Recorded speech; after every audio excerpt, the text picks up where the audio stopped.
Hey guys, it's Sola, and today I'm going to be teaching you some useful techniques as to how to analyze an image or a grid and match your photos or your videos to that grid. So what do I mean by this? Well, here at the top we have Django, and it could be from a film, it could be from a photo.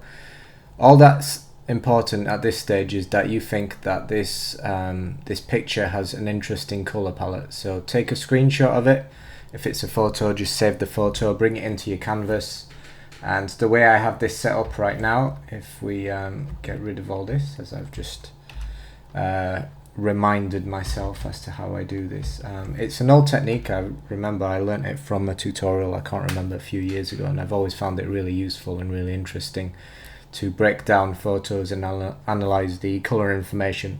Now what we have here are two vastly different scenes. The only thing that's the same and that I'm going to be trying to match is the skin tones on Christoph Waltz here, and here I have a self-portrait of me in the mirror while I was in the studio rocking an incredibly controversial haircut, but the less said about that the better. But what we do have is a good reference here. So ignoring this, because you know this room has a kind of like a greenish cast and this room has a lot of wood and is a lot darker, so what we're going to be mainly analyzing is how to get the skin tones to match up here, and basically just analyzing this image. So the first thing I'm going to do is I'm going to go and create a new layer. So up here this is just like a dividing bar so we don't get confused. Here we have the screenshot from Django, and here we have the picture of me, which is just a raw one out of a camera. And what I'm going to do is add a new layer, and I'm going to fill this with 50% grey. Now what I'm going to do then is change this to color, and I'm going to move this above both layers actually. And what this is going to allow us to do is literally look at just the luminance information in the photo. And I have my little info panel up here. If you don't have it, come up to here and choose info. And what I'm going to do is, and also I have my histogram up here. Now I'm going to get the Marquee Tool.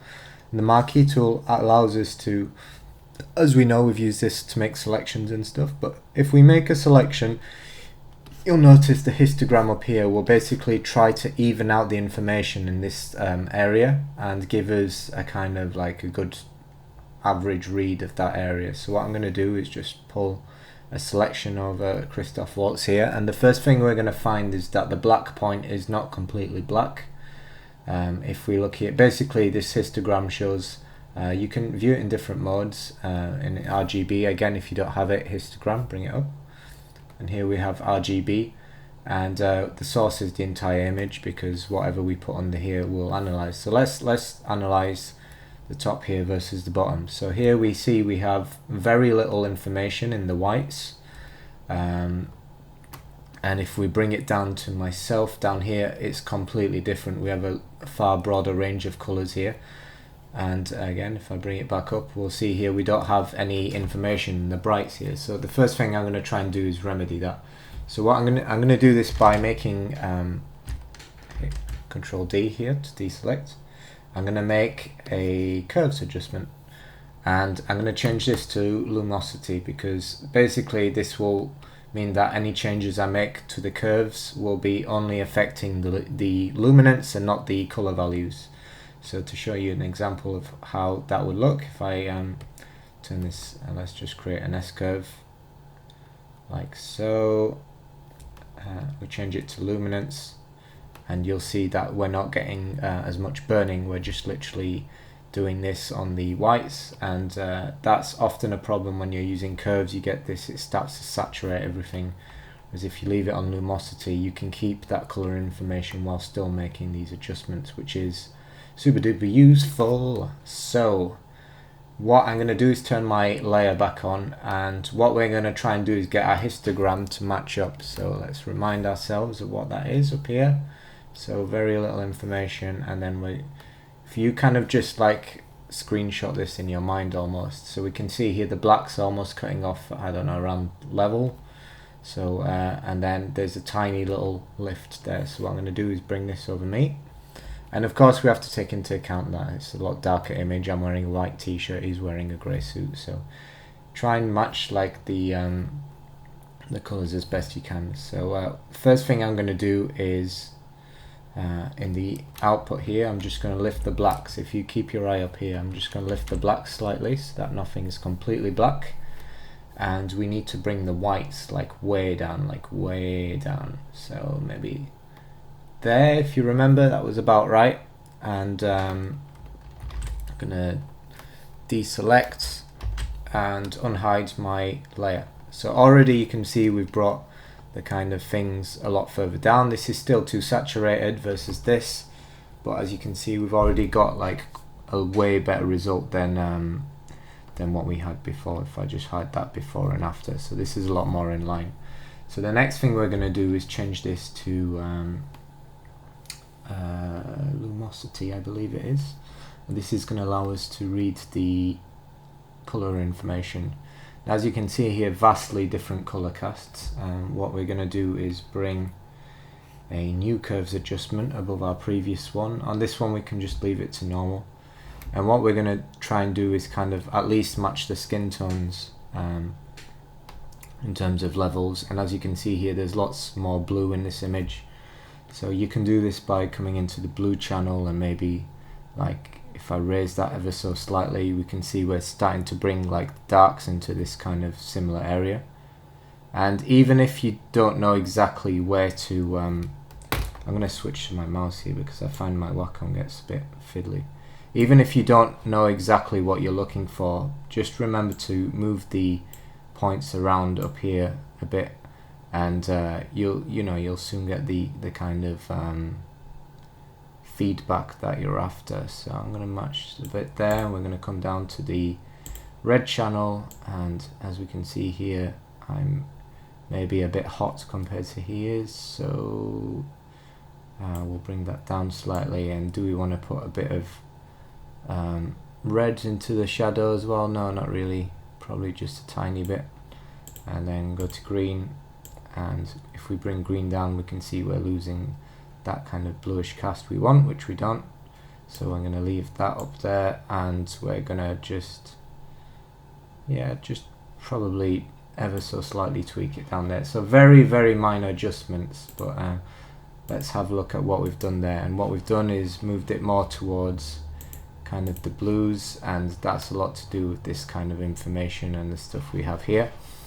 And last but not least, we're going to work on the saturation. As you can just tell just by looking here that he is less saturated than I am, and this is a calling card for many films. They have, generally less saturated colors. Also, I've screenshotted this from YouTube, so it's probably not indicative of how the final film looked, but for the sake of this exercise, I'm just trying to match skin tone, and then the rest will fall where it will. So the last thing we're going to do is we're going to make a selective color adjustment layer, and this is going to allow us to create a saturation map.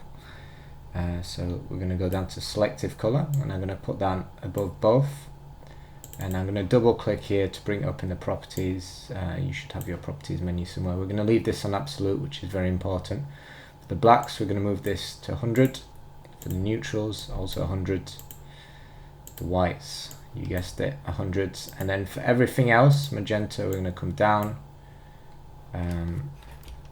Blues, we're going to come down. Cyans, we're going to come down. I can press up and down on my keys because this box is highlighted blue. I think it's a quirk that all the Windows filters have. I don't think it happens so much on Mac. And we're going to put hue saturation, because what we're looking at here is essentially the saturation of the image. So if I go to hue saturation, bring that up, and again there's probably better ways to do this, but I'm just going to try and bring the saturation of my skin somewhere in line with him. So as we bring it down, we can see we're starting to get closer to the skin tones he had. And obviously I'm a bit hot here, but if we ignore that and just try and match the general moods, it's probably not too far, but maybe just slightly desaturate that there.